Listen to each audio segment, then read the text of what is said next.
जय शिवराय. राष्ट्रवादी काँग्रेस शरदचंद्र पवार पक्षाचे महाविकास आघाडीचे अधिकृत उमेदवार अभिजिताबा पाटील यांच्या प्रचाराच्या सभेसाठी व्यासपीठावर उपस्थित असणारे सगळेच मान्यवर, खरं तर मी सगळ्यांची दिलगिरी व्यक्त करतो, पण 1:15 वाजले, 1:30 वाजताचा टेक ऑफ आहे आणि त्यानंतर आणखी 4 सभा कराड, वाई, दौंड आणि फलटण अशा अजून 4 सभा बाकी आहेत. त्यामुळे वेळेत हेलिकॉप्टर उडणं गरजेचं आहे. त्यामुळे आपण सगळ्यांची दिलगिरी व्यक्त करतो. पण सर्वात आधी तुम्हा सगळ्यांचं मनापासून कौतुक करेल, मनापासून अभिनंदन करेल की लोकसभेला जो निकाल आपण सगळ्यांनी घेतलात. कारण लोकसभेच्या आधी परिस्थिती अशी झाली होती की पक्ष गेला, चिन्ह गेलं आणि दिल्लीतले काही नेते गिधाडावानी महाराष्ट्राकडे बघत होते. आता महाराष्ट्र गुडघे टेकणार, आता महाराष्ट्र झुकणार, आता महाराष्ट्र वाकणार. पण तुम्ही सगळ्यांनी साथ दिली, ती आदरणीय पवार साहेबांची साथ दिली आणि धैर्यशील भैयांना या विधानसभा मतदारसंघातून तब्बल 53,000चं लीड दिले. पण भावांनो, लोकसभा तो सिर्फ झाकी थी, विधानसभा अभी बाकी है. कारण 2-2.5 वर्षात महाराष्ट्राचं बदललेलं राजकारण आपण पाहिलं. आतापर्यंत आपण ऐकलं होतं पायातली चप्पल विकत घेता येते, अंगातला शर्ट विकत घेता येतो, पण नेते, आमदार आणि मंत्री विकत घेतले जातात. हे महाराष्ट्रानं 2-2.5 वर्षात पाहिलं. ऐकलं ना, 50 खोके. म्हणजे माननीय उद्धव साहेब ठाकरे हे रणांगणात लढत असताना नाही, हॉस्पिटलमध्ये ऍडमिट असताना 40 आमदार फोडण्यात आले. सुरत, गोवा, गुवाहाटी, मशालीची धग आम्हाला माहितीये की ती शिवसेनेच्या मनात जी ही धग आहे, शिवसैनिकाच्या मनात ही जी धग आहे, ती या गोष्टीचा वचपा आपल्याला काढावाच लागेल.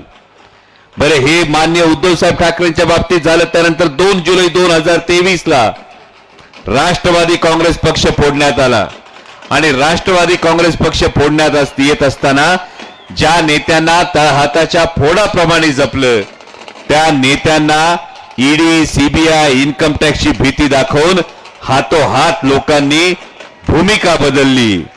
आणि लोकांनी भूमिका बदलल्यानंतर जे निष्ठावंत राहिले, ज्या आदरणीय शरदचंद्रजी पवार साहेबांबरोबर राहिले, त्या आदरणीय शरदचंद्रजी पवार साहेबांबरोबर राहिलेल्या प्रत्येक मावळ्याची ही निवडणूक. आणि म्हणून या निवडणुकीला सामोरं जात असताना ही केवळ आमदारकीची नाही, केवळ विधानसभेची नाही, ही महाराष्ट्र धर्म जपण्याची निवडणूक आहे. आणि आपले अधिकृत उमेदवार अभिजिताबा पाटील यांचं आगमन झालेलं आहे.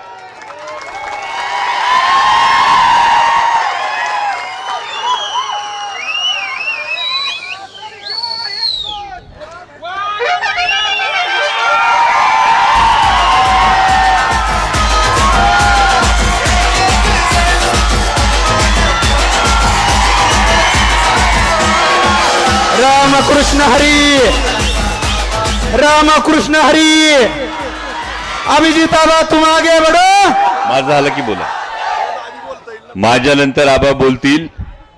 मी निघाल्यानंतर मी तुम्हाला कारण सांगितलंय, 1:30चा टेक ऑफ आहे. त्यानंतर आबा सविस्तर बोलतील. पण माणूस असावा, असा नशिबान असावा.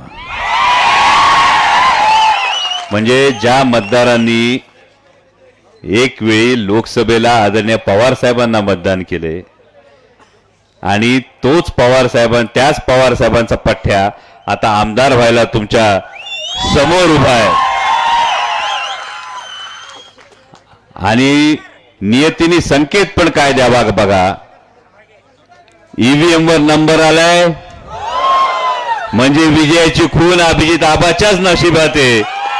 आणि ही गोष्ट लक्षात ठेवून महाराष्ट्राच्या भवितव्यासाठी, महाराष्ट्राच्या समाजकारणासाठी, राजकारणासाठी समोर वेगवेगळी चिन्ह असतील. गुगल पेवर 6 रुपये पाठवून झालेत आपल्याला. आता परत काय पाठवायची गरज, ही गोष्ट सगळ्यांना माहिती आहे.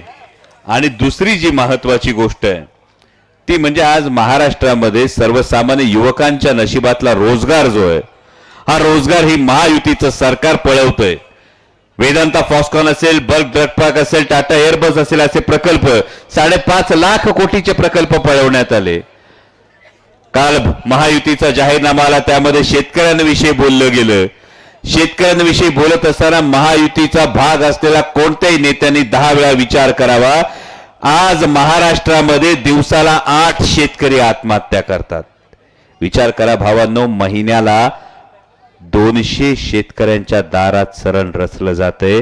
200 शेतकऱ्यांच्या दारात तिरडी ठेवली जाते आणि हे पाप असेल तर महायुती सरकारचं आहे. साधी गोष्ट बघा, कापूस उत्पादक शेतकरी खुश नाही, सोयाबीन उत्पादक शेतकरी खुश नाही, कांदा उत्पादक शेतकरी खुश नाही, टोमॅटो उत्पादक शेतकरी खुश नाही. सोयाबीनचा खर्च बघितला तर 6,000 रुपये खर्च आणि 3800 रुपये आपल्याला भाव मिळतोय. शेतकऱ्यांनी जगायचं कसं आणि हे होत असताना मोजक्या उद्योगपतींचं मात्र कर्ज माफ करतात. आणि म्हणून महाविकास आघाडीची जी पंचसूत्री आहे, ही पंचसूत्री आपण लक्षात घेणं गरजेचं आहे. म्हणजे लोकसभेला जसा तुम्ही दणका दिला, माझ्या माता भगिनी आहेत व्यासपीठावर, पण लोकसभेला दणका दिला आणि त्यामुळे लोकसभेला मतांची झाली कडकी, म्हणून यांना बहीण झाली होती लाडकी. पण एकीकडे लाडकी बहीण योजना म्हणायचं आणि दुसरीकडे मात्र परिस्थिती काय बघा. यांचेच कोल्हापूरचे भारतीय जनता पक्षाचे राज्यसभेचे खासदार काय म्हटले की ज्या माता भगिनी समोरच्या सभेला जातील त्यांचे फोटो काढून आम्हाला पाठवा. म्हणजे या महायुतीच्या लोकांनी ही योजना दिली ती माझ्या माता भगिनींच्या सन्मानासाठी नव्हती, तर केवळ त्यांच्या मतावर डोळा ठेवून केलेली योजना होती. पण महाविकास आघाडीची योजना येताना महालक्ष्मी योजना आपण म्हणतो.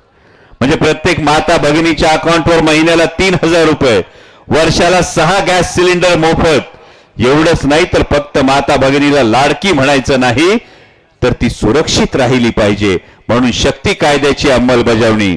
जर मुलगी जन्माला आली तर तिला वयाच्या 18व्या वर्षी 1 लाख रुपये मिळणार. ही आहे महाविकास आघाडीची महालक्ष्मी योजना.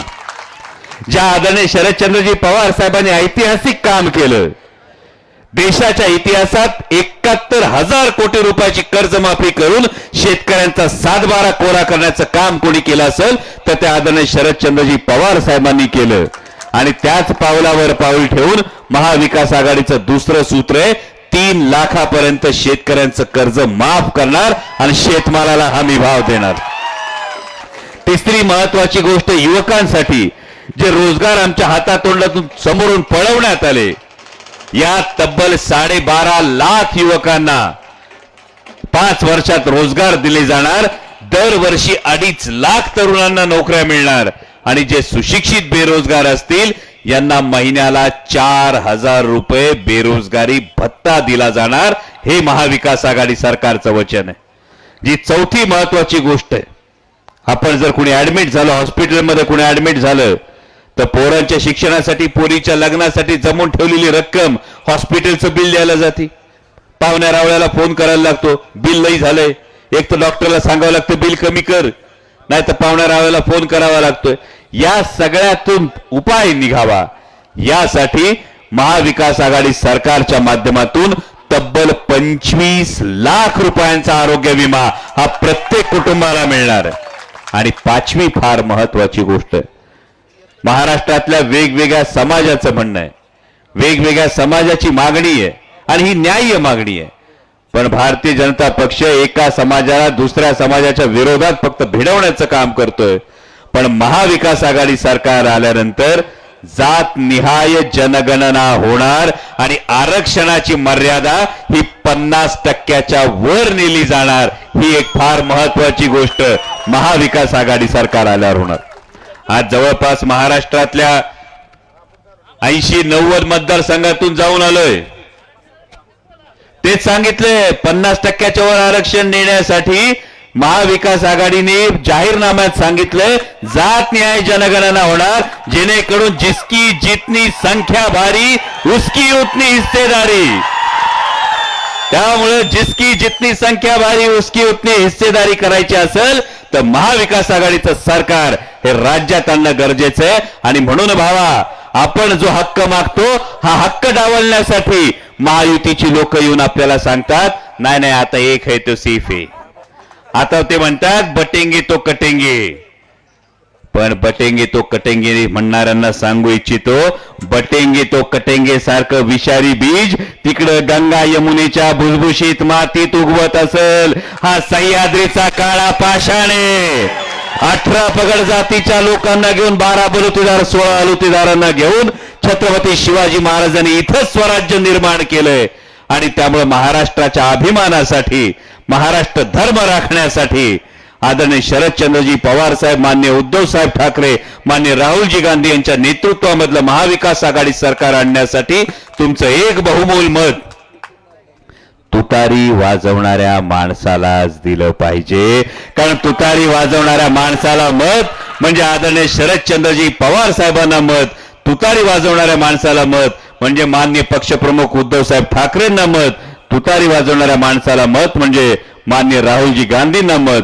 आणि म्हणूनच आपल्याला कळकळीची विनंती करतो की अभिजित आबा पाटलांसारखा एक उमदा तरुण जो सहकार्याच्या माध्यमातून, उद्योगाच्या माध्यमातून, कारखान्याच्या माध्यमातून सातत्यानं या माढा लोकसभा मतदारसंघामध्ये अभिजित आबा आमदार म्हणजे आदरणीय शरदचंद्रजी पवार साहेबांचं थेट लक्ष हे माढा विधानसभा मतदारसंघावर असणार याची तुम्हाला खातरजमा देतो. आणि ईव्हीएम वर आपला नंबर आहे. नियतीने विजयाची खूण केली, आता फक्त तुम्ही बटन दाबा आणि माढा विधानसभा मतदारसंघामध्ये फक्त तुतारी वाजवा एवढीच तुम्हाला कळकळीची विनंती करतो आणि थांबतो. धन्यवाद. जय शिवराय.